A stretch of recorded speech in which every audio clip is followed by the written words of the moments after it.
Hey everybody, and welcome to another Chairman of the Board ranking video. So whenever I play 10 new to me board games, I make a video like this and I rank those games from my least favourite up to my most favourite, and it normally includes quite a diverse range of games. Now before I get started on these 10 games, I want to give a shout out to the show's sponsor, KIENDA.co.uk, who are my go-to online retailer, and if you use the link in my show notes or the QR code, then you can get 5% off your first order. At number 10, I have Cheating Moth. Now this is part of the Cockroach Poker series of games, and in this one you are trying to shed this hand of cards by following the last player to play a card, but the twist on this one is that there are these moth cards in your hand and you cannot shed them without cheating, essentially. And each round there's going to be a kind of a sheriff style player who is trying to monitor all the other players and try to catch them cheating, because again the only way you can get rid of those cards is by cheating, by either, you could throw them on the floor, you could try and double drop a card, you could tuck them up your sleeve, and so on. So I could see the gimmick here and I could see what they were trying to go for, but for me it was a bit too wild, a bit too chaotic, and a bit too ungovernable really. So not really my style of game, but I can see if you have the right group or if you're playing with kids, they might find it quite funny. But for me, it kind of goes off the rails and that novelty factor runs thin pretty quickly. And I didn't really have the patience to just watch every player like a hawk and to see what they were doing. So again, a bit of a jarring game with my own personal taste, and that's why I didn't really enjoy it. So that is Cheating Moth at number 10. At number 9, I have Dragon's Gate College. Now this is an older dice drafting game by NSKN, who are the modern day board and dice. And in this one, I can see why it's not quite as refined as a lot of the other dice drafting games put out by that company. But I did like one of the mechanisms here where if you would draft a die belonging to another player, then they would also get to take an action of that same value. And what you're trying to do here is a lot of traditional Euro stuff, building a bit of a polyomino thing on your player board, trying to climb a bunch of tracks. The idea of this one is that you are trying to improve the skills of the students, these kind of wizardry students, and then send them off to these different spots on the board to get some points. But if somebody sends them to a certain spot, then nobody else can go there. So there's a bit of a race in that respect. And again, other than that, a bunch of tracks you're going down, getting bonuses, getting money, converting money into points, that kind of stuff. Now for me, this game was, I don't know, it was a bit of a mess of what it was trying to do with how it actually played out, because it feels like a Euro game, but there were so many elements that just felt a bit wild, a bit random, a bit swingy, especially when it came to these card draws, because you'd end up drawing these cards that would just, arbitrarily let you climb tracks, and it would give every player bonuses and money.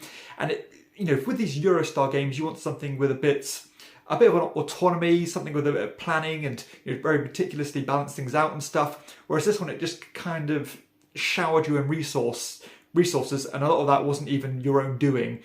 So I felt like I had very little control in this one, and planning wasn't really rewarded. And I just thought overall it failed in its execution and was a bit of a mess.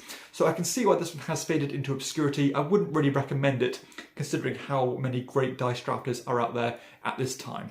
At number 8, I have Mycelia. Now, this was a prototype version of the game because the game is launching on Kickstarter in September. But this is an abstract strategy game all about mushrooms, where you are essentially trying to spawn these mushrooms on the board, use them to create spores, which will give you more influence to build more mushrooms, essentially. But I did like some things going on here in terms of the movement of your mother mushroom, where you could block other players, you could steal their spores, you could chain your spores together, you could block players in. And I did like this card tucking system as well, where once you built these mushrooms and you'd exhausted them, you could tuck them behind your player board, which will give you a follow-up bonus, and even let you build a little bit of an engine, which is quite unusual for an abstract strategy game. Now I did have a few issues with it, mostly when it comes to the usability. I am colorblind. This game was not colorblind friendly at all, an issue that I believe is being fixed for the final version of the game. And I also felt the game outstayed its welcome by a little bit. And there were also some things that I thought could possibly rub some people the wrong way, because with an abstract strategy game, you tend to like them to be a bit more predictable. This one, the way you spread your spores on the board was semi-random, because you'd have to roll this die which will show which direction the wind blew. Now, I didn't mind that at all, but just objectively thinking, I could see that maybe fans of pure abstracts might not find that too enjoyable, because again, they want that predictability with this style of game. But check out my full review if this one interests you. It's certainly a beautiful looking game. It has a lot of upsides, but one that I'm not sure quite gels with my own personal tastes. At number 7, I have Royal Visit. Now, this is a Reiner Knizia tug of war style game as you're trying to manipulate these 5 pieces on this track. Now, you're essentially trying to get the king to your area, or you are trying to kind of gradually pull this crown to your area. And that is going to be determined by the positioning of the different pieces on the map. And you're going to do that by playing these cards in your hand to either move the pieces. You have some special powers that you can use by kind of teleporting certain pieces along, or moving this whole court along, because the king piece cannot actually move outside the parameters of his 2 guards that sit on either side of him. And that's added some pretty cool situations that you could use to your advantage, or use to block your opponent, etc. So these tug of war style games, again, generally don't work for me, but I thought I'd give this one a go because I do love Reiner Knizia games so much. I love the look of this game. It's produced wonderfully, and I just love the vibe of it. But I still don't think I can get away from that rigidness of the tug of war. You know, I do something, then you undo it, then I do it again, and it kind of becomes a bit tedious to me. But despite that, this game does have a few more tricks up its sleeves and a few more exciting moments than those traditional tug of war style games. But I don't think it did quite enough. Also, I thought that luck was quite significant in this game, you know, by the cards you had in your hand, but the game was quick enough to kind of forgive that, I suppose. So one that I think is objectively a pretty good game, but I don't think I'll be leaning to play this one above so many other great 2-player games in my collection. At number 6, I have Olympus. So this is from the Istari series of games from over 10 years ago. This is from 2011. And this is kind of an abstracted civilization style game as you are trying to spread your influence on this map. When you control these regions, you're going to have access to more resources. You're going to use those resources in order to buy new technologies to make you better, more efficient and more powerful at doing different things in the game. The coolest thing about this game, though, is the fact that it uses a time track, and I've never seen that before in a game of this magnitude, I suppose, at least in relation to being a Civ style game, where the player furthest behind on the time track keeps on taking actions until they overlap the other players, and then again the player behind will then get their turn. And it will be pretty cost or expensive in terms of time to buy these new technologies, but you could get discounts on them. You could even end up getting bonuses by getting a bunch of the technologies from the same column in order to get kind of discounts on these big chunks of points through these monuments. A remarkably smooth game, one that I did enjoy a lot actually. And objectively, at least in isolation, in terms of maybe playing this game once, I would say this could probably sit higher on this list. But thinking ahead, I think this game severely lacks in replayability. I think once you've seen everything, you've kind of seen everything. But again, there were some really cool things to do here. I like the way the combat works in terms of if you are the attacker, you will always win the combat, but depending on each player's military strengths, it would cost you more or less time. So I really like the way that worked. It's a very simplified, refined version of resolving combat. And you can even get these cool bonus cards where if you collected certain symbols, when you got to a certain point on the time track, you get bonuses or penalties depending on how many of these Zeus icons that you had on your tableau. I did enjoy it a lot. Again, I can only really knock some points off because of the lack of replayability. But I'm really glad I played it, and as a piece of game design, I think quite highly of it. But sadly, because I can't advocate the replayability, it has to sit at number 6 this time. At number 5, I have Cuba. Now, Cuba is kind of a midway Euro that really does focus on that supply and demand mechanism. It's a card-driven style game. As each of your turns, you are playing one of these 5 cards out, which will give you an action. You can use these actions to kind of buy and sell goods. Again, the more a market is filled up of a certain type of good, it means you're going to sell it for fewer coins. If that market's empty, you're going to sell it for a chunk of coins. You can build buildings to again build your engine up and convert resources into other resources. You can make these deliveries to these ships and get big points that way. The longer those ships have been in the docks, the more points they're going to be worth. But that kind of tug of war is going to go on there, because if you leave it too long, then other players are going to sneak in there before you. I really love the individual player boards in this game, as one of the roles is that you harness resources based on the rows and columns on your personal player board. It kind of reminded me of a game called Santa Maria, if you are familiar with that one. And my favourite thing about this game was the fact that the role that you didn't choose would give you votes in terms of influencing the state of the board. So it would let you do things such as changing the prices of tax that you'd have to pay, changing the kind of tariff you'd have to pay in terms of giving resources back to the game to get victory points. It would let you change just pure point scoring methods. So you could say, I'm going to use all my votes in order to make sure that people get points based on how many buildings they have. And of course, if you have more buildings than your opponents, you're going to do what you can to get that law into play. And I always love it when games use that mechanism. It reminded me of a game called Lancaster, where again you could change the laws through influence. A bit like Olympus, I think this game is pretty excellent. I think it's very good, but once you've played it, you've kind of played it and you've seen everything. So again, as a piece of board gaming design, I think it is fantastic, but I don't think it can go the distance, and it doesn't quite have that mileage to keep on coming back to this one. And I know there is a very highly touted expansion for this one, which I have not got and I have not played. So maybe that would inject a lot more life into it. But I really like the design. I really enjoy my play of it. It looks amazing. Now, this is like the quintessential example of how I like my board games to look and feel. But yeah, sadly, I don't really feel the hook to come back to it, despite me enjoying it so much. At number 4, I have Pinata. Now, this is another 2-player only game.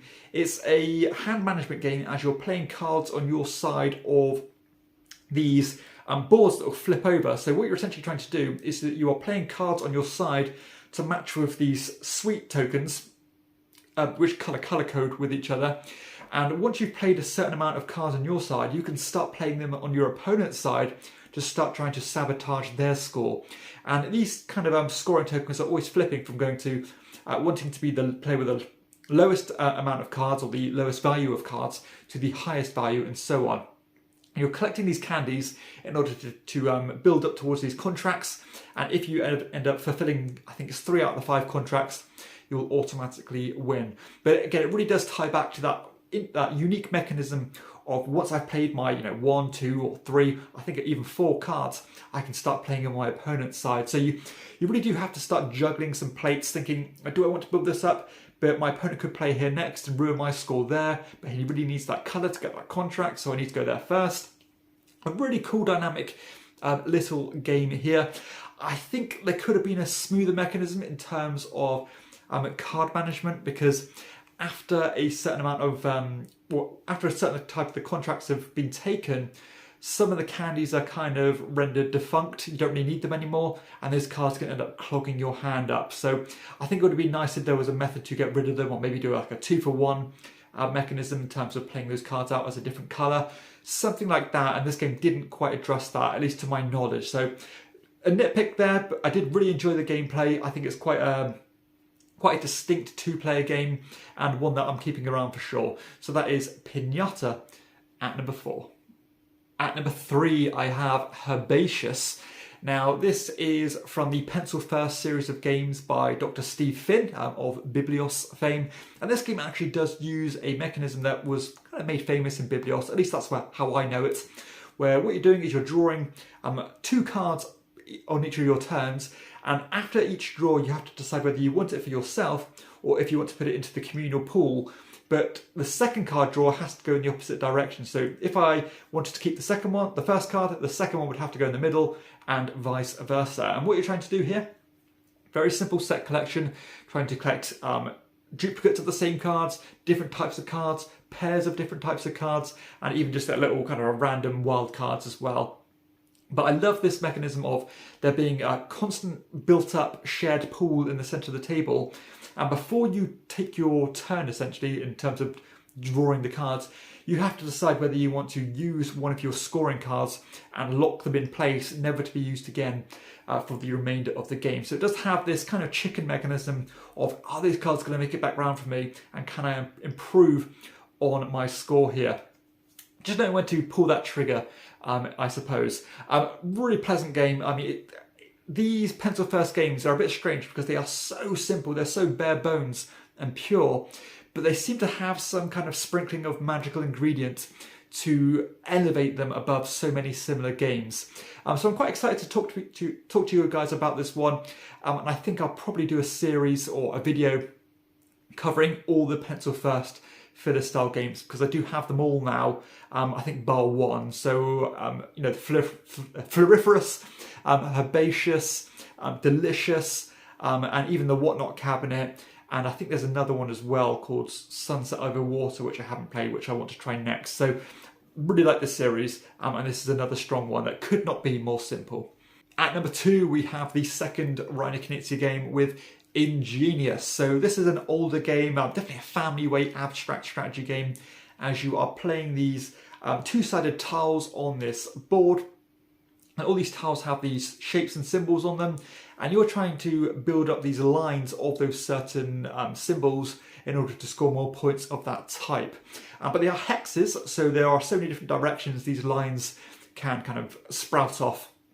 And this has the Tigris and Euphrates mechanism, where at the end of the game your lowest scoring category is your final score. So you cannot really neglect one, and you need to be keeping them all as level as possible and of course as strong as possible. But if you reach the top of the track of a certain type of colour, you get a back-to-back turn, which of course can be very powerful, and the board just quickly gets swallowed up. So you know, having more turns is obviously going to be very advantageous. That's pretty much the gist of the game. Just draw a tile, add it to your little supply, and play a tile, or play a tile and drop at the end. But that's as simple as it gets. You know, very minimalist gameplay, but that idea of being able to create so many chains and stuff is very interesting, and I just like the way this one works and flows. And I love that Tigris and Euphrates scoring system, which obviously has put Reiner Knizia on the map in so many of his games. And this one is so pleasant. It's like one of those games that it kind of can fit into any collection, and it kind of bridges that gap between being more traditional board games that you'd probably play as a child into the more modern era, and it definitely can cater to such a wide audience, hence why I enjoy it so much. And the final game of today, the only game that's going to get a chairman's commendation, at the moment at least, because perhaps Ingenious could creep into a commendation. Anyway, number 1 is Framework by Uwe Rosenberg. Now, on my channel over the years, I have really spoken highly of Nova Luna, another kind of abstract tile placement style game. This one is 80 to 85, maybe even 90% the same game as Nova Luna, but this one just elevates it a little bit more for me, to make the potential to create bigger chains, you know, more available, I suppose. And I prefer the drafting system in this game to Nova Luna, because Nova Luna used that patchwork system, if you are familiar with that game, much like Olympus, where if you're the furthest behind on the track, you get more turns until you overtake your opponent. This one is a much more simple drafting system, where you just draw as many tiles equal to the number of players plus 1, and then in turn you draft them, but the first player gets the remaining tile as well. And you're trying to build this big framework, believe it or not, of these tiles to try and fulfill as many of these objectives as quickly as you can, so it retains that racing mechanism of the original Nova Luna. But again, there are more colours here to be used. There are more restrictions in terms of how these tiles are scored, because sometimes you need to score a certain type of objective before you can do the next one, even though you might have the first one completed. And just all those little wrinkles, and especially the drafting system, make it flow a little bit more smoothly for me. I think it's just a bit punchier. But you know, I don't want to sound like I'm trying to knock down Nova Luna, because I think it's an amazing game, and there really is kind of a hair's width between the two. But all these little things improved framework for me over the original Nova Luna. The only issue is that this game isn't quite as pretty as Nova Luna. It's a little bit more drab looking, but that's a sacrifice I'm willing to make for the improvement in the gameplay. And it really is an excellent one, and one that, well, my favourite Uwe Rosenberg game for sure. So that concludes the video. A big range of games here, you know, medium weight Euros, very simple card games, and even some abstract strategy games as well. Now, if you have enjoyed the video, please be sure to hit like and subscribe to my channel, and check out my other content too. But for everybody else, I'll see you next time on Chairman of the Board. Bye-bye.